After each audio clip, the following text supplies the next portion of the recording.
Adelante, vamos ahí. Buenos días a todos y, bueno, pues verdaderamente manifestar la enorme ilusión que tengo estando aquí. Me siento un privilegiado rodeado de gente tan brillante, ¿eh? Agradezco la generosidad de los organizadores de invitarme. Estoy aprendiendo mucho y sobre todo me quedo con una cosa que has dicho, Manuel, al comienzo esta mañana, que es: hay mucha gente brillante aquí. Sois todos enormemente brillantes. Es decir, aquí cualquiera de los que estáis podría salir y todos podríamos aprender de vosotros. Durante 21 minutos voy a hablar de un tema que me ha apasionado toda mi vida. De hecho, empecé a interesarme por el cerebro antes que por la medicina, curiosamente. Y es la inteligencia, es el aprendizaje y es el mundo de las emociones. Y voy a empezar contándoos la historia de dos niños. Uno de ellos, yo mismo. Cuando yo tenía 9 años, no estaba muy contento en el colegio y entonces mis padres decidieron llevarme a otro colegio. Lo que pasa es que en este colegio, el colegio nuevo en el que yo quería entrar, me exigían pasar por un test de inteligencia, en el cual yo tenía que demostrar que era suficientemente listo. Recuerdo el día que fui a aquel test con mi hermano mayor, José María, y con mi padre. Yo iba muy tenso, muy nervioso, porque ¿qué pasaba si el resultado era que no era listo? Tremendo. Es como si te dicen a los 9 años que eres feo. Una cosa tremenda. Yo estaba tan tenso que mi padre, el hombre, queriendo ayudarme, habló con el bedel, la persona que de alguna manera organizaba la entrada a los test, y le dijo: ¿sería usted tan amable de decirle a mi hijo Mario que esto no es una cosa tan seria, tan importante? Y dice: ¿qué va, chaval? Si esto es una cosa sencilla, fácil. Por ejemplo, te pueden hacer una pregunta tan sencilla como: ¿qué harías para comerte una naranja? Y yo directamente dije: morderla. Y él me miró con una cara de pena. Y mi hermano, acto seguido, dijo: pelarla. En aquel momento sabía que estaba sentenciado. Yo no daría la talla. Pero fue sorprendente porque la puntuación que obtuve no estuvo nada mal. Y cuando la vio aquel bedel, me miró y dijo: ¿este ha sacado esto? Y mi padre dijo: sí. Y el otro, pues yo creo que puso una cara de: siempre hay casualidades en la vida. Bien. La segunda historia es una historia fascinante. Es un niño que, cuando es pequeñito, su hermano Curtis, él y su madre son abandonados por su padre. Es un niño de color, se llama Ben Carson. Gente muy pobre, viven en Detroit, un barrio muy peligroso. Yo trabajé durante una época en un hospital en Henry Ford en Detroit, y Detroit es una ciudad muy, muy violenta. Este niño era considerado the dummy, el estúpido de la clase. Imaginaros lo que es que alguien, cuando te mira, te vea como un estúpido. Tanto que al final cargas con una etiqueta de quién eres tú. Yo, un estúpido. Tenía tanta tensión, tenía tanta tristeza y tanta rabia, que en un momento de desesperanza cogió un cuchillo y se lo intentó clavar a un amigo suyo, con la fortuna de que se partió la hoja al chocar con la hebilla del cinturón. En aquel momento el joven Ben experimentó una crisis emocional, se dio cuenta de que tenía que hacer algo diferente, que así no podía seguir su vida, pero no sabía qué hacer. Un niño norteamericano pasa una media de 7 horas y media al día viendo la televisión. Ben no era una excepción en aquella época. Pero su madre le dijo que había tenido una revelación durante un sueño y que lo que ellos tenían que hacer, tanto Curtis como Ben, era leer. Ellos no leían prácticamente nada, no leían un libro. Como no tenían dinero para comprarse libros, iban a la biblioteca pública de Detroit. Ben empezó a interesarse por la naturaleza, por los minerales, por los vegetales y por los animales. Un buen día el profesor de ciencias llegó a la clase de ciencias y llegó con una roca de color negro, una roca extraña, y dijo: ¿qué es? Ben inmediatamente supo que esa roca era obsidiana. Pero Ben era el tonto de la clase. ¿Para qué iba a hablar? Esperó a que hablaran los más inteligentes, los que sabían más, los que tenían más conocimiento. Pero esos chicos estaban callados. Entonces esperó que hablaran los otros, los que eran un poquito menos inteligentes. Tampoco dijeron nada. Y al final tímidamente levantó la mano. Al levantar la mano, el resto de sus compañeros le miraron sorprendidos, como diciendo: pero Ben, ¿pero cómo te atreves? El profesor podía haber dicho: venga, Ben, tú esto no lo sabes, y haber guardado la roca. Pero el profesor le miró a Ben y le dijo: Ben, ¿tú lo sabes? Sí, yo lo sé. ¿Qué es? Es obsidiana. Sí, es obsidiana. En ese momento Ben observó cómo la cara de sus compañeros cambiaba. Y el profesor podía haberse quedado ahí y decir: bueno, sí, Ben, obsidiana, muy bien, has acertado. Dijo: Ben, ¿sabes tú algo más de la obsidiana? Vaya que sí sabía Ben de la obsidiana. Empezó a contar de la obsidiana y el resto de la gente perpleja. Bien, este niño que era el tonto de la clase, este niño que tenía una crianza muy dura en la pobreza, en la dificultad, este niño experimentó un cambio muy profundo. Tan profundo fue el cambio que quedó el número 1 de la clase, el número 1 del colegio, el número 1 de todas las escuelas de Detroit. Fue becado por la Universidad de Yale y es el mejor neurocirujano infantil del mundo. El doctor Ben Carson, jefe de neurocirugía infantil del Johns Hopkins en Baltimore, Maryland.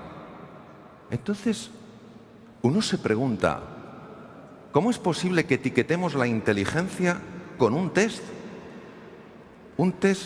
de cociente intelectual, y que pongamos una etiqueta a una persona y le digamos: ¿eres inteligente o no eres inteligente? ¿Cómo es posible? ¿Cómo podemos ignorar estos hechos?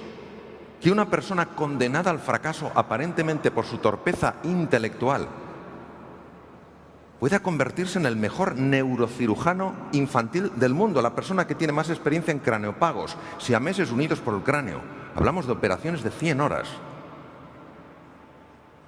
Por eso, hace años, empezó a cambiarse el concepto de la inteligencia. Y la inteligencia ya no era algo fijo, no era algo determinado, no era algo que tú tenías y es lo que había. La inteligencia era una ventana que se podía abrir o mantenerse cerrada. Una ventana que cuando se abría, tú empezabas a descubrir cosas, empezabas a comprender, empezabas a asociar, empezabas a crear. Y hace 40 años aproximadamente, dos grandes pioneros norteamericanos, uno de la Universidad Harvard y otro del MIT, decidieron empezar un proyecto para intentar entender la inteligencia. ¿Y sabéis con lo que se encontraron? Se encontraron con algo extraordinario. No hay una inteligencia. Con lo cual yo no puedo decir eres o no eres inteligente. Hay 9 inteligencias diferentes. Y si a ti te explican las cosas en base a tu inteligencia, tú puedes entenderlas. Pero si no te las explican en base a tu inteligencia, tú no puedes entenderlas. Hay personas que necesitan ver las cosas de forma secuencial, lógico-matemática, para, ahora lo comprendo. Hay otras personas que necesitan ver una imagen global, inteligencia visual espacial. Hay otras personas que tienen que moverse, que tienen que tocar, que tienen que manipular, inteligencia kinestésica. Hay personas que necesitan que les entre por el oído, inteligencia musical. Hay personas que para que se abra esa ventana tienen que sentirse conectados con otro ser humano, inteligencia interpersonal. Hay personas que para poder comprender han de reflexionar, inteligencia intrapersonal. Hay personas que para que se abra esa ventana tienen que estar en contacto con la naturaleza, inteligencia naturista. Y hay personas, la última de las inteligencias, que para que se abra tienen que ver una trascendencia, un propósito en las cosas. Esto es maravilloso, ¿sabéis por qué? porque los seres humanos tenemos dudas de nuestras inteligencias, aunque no lo queramos reconocer. Y cuando tenemos que hacer frente a un proyecto y consultamos en nuestro interior, ¿soy capaz? ¿Cuántas veces? No en nuestro pensamiento, y sin nuestro pensamiento decimos, no puedo, no soy capaz. Por eso la clave de toda la transformación educativa será entender que si un niño, un adulto no aprende, no es porque no sea inteligente, sino porque no le estamos hablando de la manera en la que esa persona aprende. Aprender algo nuevo es entrar de lleno en el mundo de la incertidumbre. Y todos sentimos miedo. Sentimos miedo de irnos más allá de lo que conocemos. Sentimos miedo de ir más allá de lo que controlamos, de aquello que es predecible. Y por eso no tiene sentido que el aprendizaje esté basado en la coacción. No tiene sentido que el aprendizaje esté basado en la obligación. Si tiene sentido que el aprendizaje esté basado en la necesidad de aprender y en la inspiración, las ganas por aprender.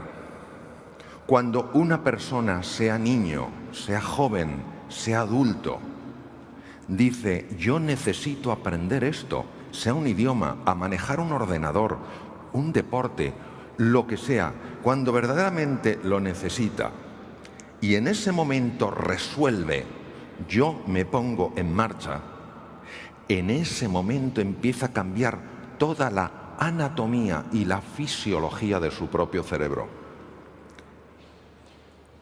El proceso de aprendizaje tiene 3 fases muy conocidas. La primera es una fase donde tú pruebas y te equivocas. Yo me cambié de sistema informático y al principio me sentía perdido, llevaba años con un sistema informático y cambié radicalmente. Entonces cometía errores, aprendía, cometía errores, no me salía nada bien y poco a poco vas teniendo una cierta competencia.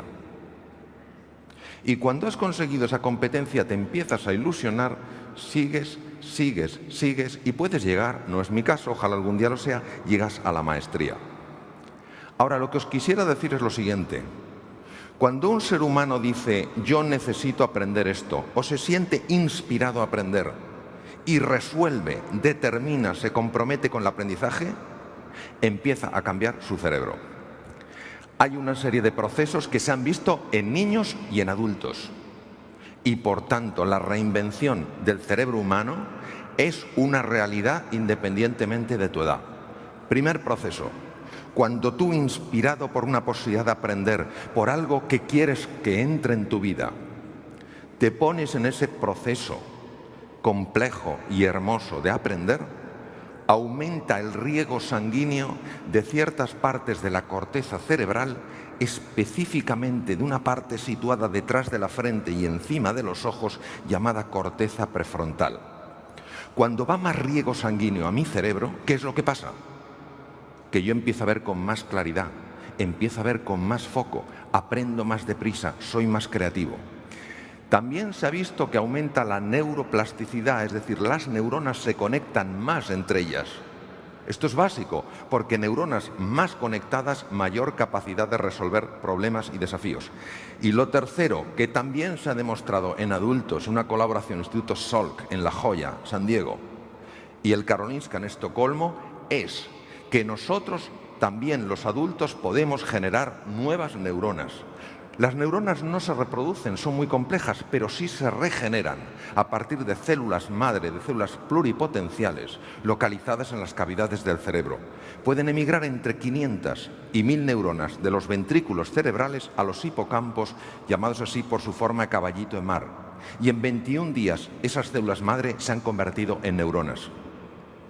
Esto es espectacular, porque el hipocampo no solo es fundamental en el aprendizaje. El hipocampo controla el pánico que procede del centro del miedo en la amígdala y está muy involucrado con una hormona de la que hemos oído hablar antes, que es la dopamina. La dopamina te da un sentido de curiosidad y un sentido de exploración. Ahora, si esto es así, si el ser humano está dotado para aprender, si tiene esta inteligencia natural con sus distintos grados, no es mejor un pavo real que un águila real, no es mejor una que otra, ¿qué entorpece el proceso? El proceso es entorpecido por varios factores. Primero, la manera en la que gestionamos el error. El error en nuestra cultura está llena de sentimientos punitivos. Si es que te lo dije, me tenías que haber hecho caso, te tenía que pasar eso. O qué torpe soy, cómo me he vuelto a equivocar otra vez.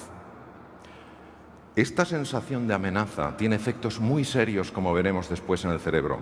Número 2. El número 2 es cuando ponemos demasiado tensión en la vida. Hay una curva descubierta por dos investigadores de la Universidad de Harvard, Yorkis y Dodson, que demuestra que necesitas un punto de tensión para que tu inteligencia se abra y se despliegue. Pero más allá de esa tensión empieza a caer. Y en tercer lugar, hemos de ser muy cautos con el tema del apoyo. Todo aprendizaje implica entrar en tierra nueva, en tierra desconocida. Cuando una persona, al entrar en ese mundo de aventura, de curiosidad y de fascinación, se siente apoyada por otro ser humano, se siente confiada y a pesar de la dificultad sigue dando pasos. Pero cuando a tu lado no tienes a alguien que te apoya, sino alguien que te critica, empiezan a cambiar las cosas.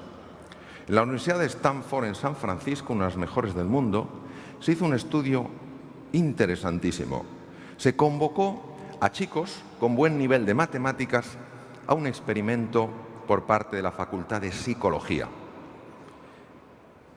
Los chicos se quedaron sorprendidos, porque lo primero que se les pidió que hiciera fue que metieran sus brazos en recipientes llenos de agua helada y tomaban el tiempo para ver lo que aguantaban. No entendían por qué. Les llevaron a dos salas diferentes y les pusieron problemas de matemáticas. Lo que no sabían los estudiantes es que los colaboradores del doctor Bandura, el que llevó este experimento, tenían una misión diferente en las dos salas. En una de las salas tenían que animar a la gente, en otra de las salas tenían que desanimarles. Por ejemplo, si mi misión es desanimar a una persona, me acerco a la sala y digo, estás perdidillo, ¿verdad? Pues sí, no me extraña con esa cara. Si estoy en la otra sala, me acerco y digo, ¿qué tal vas? Mal. Pero hombre, si aquí venís los mejores, ¿acaso en tu vida no han aparecido desafíos y los has resuelto? Pues sí, la verdad es que sí. Ánimo, sigue. Cuando vieron los dos, recogieron los dos ejercicios, se habían hecho mucho mejor los que se sintieron animados. Esto es normal. Lo que fue sorprendente es que cuando volvieron a meter los brazos en recipientes de agua helada, los que se habían sentido animados aguantaron mucho más tiempo. ¿Por qué? Porque les dolía menos. ¿Por qué les dolía menos? Les dolía menos porque cuando tú te sientes animado y te sientes apoyado, tu cuerpo segrega un neuropéptido, una hormona, que tiene la capacidad de bloquear en la amígdala, amígdalas cerebrales, el núcleo del miedo que te paraliza.